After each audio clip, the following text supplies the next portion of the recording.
Hey guys, my name is Kendall. I work in the motocross department here at High Desert Harley-Davidson, and today I'm going to tell you a little bit about cooling vests.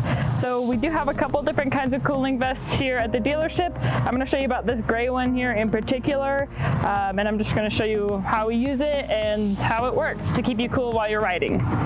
Okay guys, the first thing you're going to want to do with your cooling vest is take it and fully submerge it in the water. It doesn't matter if it's already wet or dry, just put it in the water. All right, once you've let your cooling vest soak for a couple minutes, you can take it out of the water.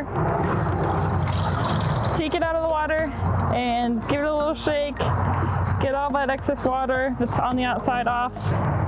And again, another little shaky shake. And then after that, you can put your cooling vest on. Once you get riding, it's going to use evaporated technology to keep you cool going down the road. And it's as simple as that.